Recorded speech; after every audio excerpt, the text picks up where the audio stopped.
ಗಿಡಗಳನ್ನೆಲ್ಲ ಕುಡಿಚು ಶ್ರೀಗಳು ಹೇಳಿರೋ ಒಂದು ಗ್ರೋತ್ ಪ್ರಮೋಟರ್ನ ರೆಡಿ ಮಾಡೋಣ. ಶ್ರೀಗಳು ಸಗಣಿ ನೀರಿಗೆ ರೆಡಿ ಮಾಡ್ಕೊಂಡಿರೋ ಗ್ರೋತ್ ಪ್ರಮೋಟರ್ನ ಸೇರಿಸ್ಕೊಂಡು ಪ್ರಮೋಟರ್ ನೀರನ್ನ ಹಾಕ್ತಾ ಇದೀವಿ. ವೀಕ್ಷಕರೆಲ್ಲರಿಗೂ ಅರಿಯದ ರೈತ ಚಾನಲ್ಗೆ ಸ್ವಾಗತ.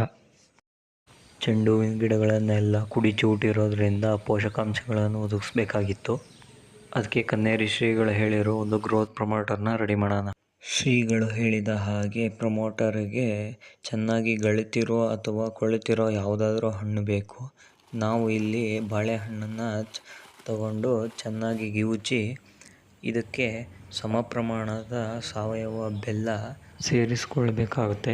ನಾವಿಲ್ಲಿ ಮಲೆನಾಡು ಪ್ರದೇಶದಲ್ಲಿ ಸಿಗುವಂಥ ಡಬ್ಬಿ ಬೆಲ್ಲದಲ್ಲಿ ಇರೋ ಜೋನಿ ಬೆಲ್ಲವನ್ನು ತಗೊಂಡಿದ್ದೀವಿ. ಇದು ಹುಳಿ ಬಂದಿರೋ ಅಂಥ ಮಜ್ಜಿಗೆಯನ್ನು ಅಷ್ಟೇ ಪ್ರಮಾಣದಲ್ಲಿ ಸೇರಿಸ್ಕೊಂಡು ಅದಕ್ಕೆ ದ್ವಿದಳ ಧಾನ್ಯದ ಪೌಡರ್ ಯಾವುದಾದ್ರೂ ಆಗಿರ್ಬೋದು. ದ್ವಿದಳದ್ದು ನಾವಿಲ್ಲಿ ಕಡಲೆ ಹಿಟ್ಟನ್ನು ತಗೊಂಡಿದ್ದೀವಿ. ಕಡಲೆ ಹಿಟ್ಟನ್ನು ಸೇರಿಸಿ ಅದನ್ನು ಚೆನ್ನಾಗಿ ಬೆರೆಸಿ 4 ದಿನದವರೆಗೆ ಮೇಲೆ ಏನಾದರೂ ಮುಚ್ಚಿ ಗಾಳಿ ಆಡೋ ಥರ ಮುಚ್ಚಿಡಬೇಕು. 4 ದಿನ ಆದಮೇಲೆ ಒಂದು ಕೋಲಿನ ಸಹಾಯದಿಂದ ಚೆನ್ನಾಗಿ ತಿರುಗಿಕೊಳ್ಬೇಕು.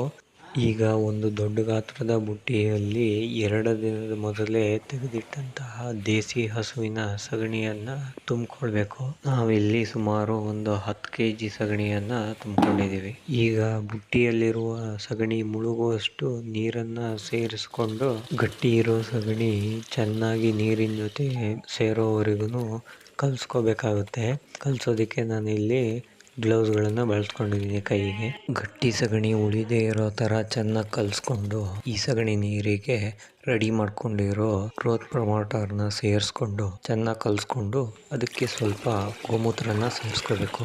ಗೋಮೂತ್ರನ ಸೇರಿಸ್ಕೊಂಡು ಚೆನ್ನಾಗಿ ಕಲಿಸ್ಕೊಂಡು 5 ಲೀಟರ್ ಸಗಣಿ ಮಿಶ್ರಿತ ಗ್ರೋತ್ ಪ್ರಮೋಟರ್ನ ಒಂದು ಬಕೆಟಿಗೆ ಹರಿಸ್ಕೊಂಡು ಅದಕ್ಕೆ ಮತ್ತೆ 5 ಲೀಟರ್ನಷ್ಟು ನೀರನ್ನು ಸೇರಿಸ್ಕೊಂಡು ಒಂದು ಟೊಪ್ಪು ಅಥವಾ ಮಗ್ಗಿನ ಸಹಾಯದಿಂದ ಮನೆಯ ಅಂಗಳದಲ್ಲಿರುವ ಎಲ್ಲ ಕುಡಿ ಚಿವುಟಿದ ಚೆಂಡು ಹೂವಿನ ಗಿಡಗಳಿಗೆ ಹಾಗೂ ಡೇರೆ ಹೂವಿನ ಗಿಡಗಳಿಗೆ ಮತ್ತು ಸೇವಂತಿಗೆ ಹೂವಿನ ಗಿಡಗಳಿಗೆ ಹಾಗೂ ಇತರೆ ಎಲ್ಲ ಹೂವಿನ ಗಿಡಗಳಿಗೂ ಅವುಗಳ ಬೆಳವಣಿಗೆಯ ಆಧಾರದ ಮೇಲೆ ಅವುಗಳಿಗೆ ಬೇಕಾಗುವಷ್ಟು ಗ್ರೋತ್ ಪ್ರಮೋಟರ್ ನೀರನ್ನು ಹಾಕ್ತಾ ಇದ್ದೀವಿ. ಗ್ರೋತ್ ಪ್ರಮೋಟರ್ನ ವಿಡಿಯೋ ಇಲ್ಲಿಗೆ ಮುಗೀತು. ಇಲ್ಲಿವರೆಗೂ ಈ ವಿಡಿಯೋ ಯಾರು ನೋಡಿದ್ದೀರಾ?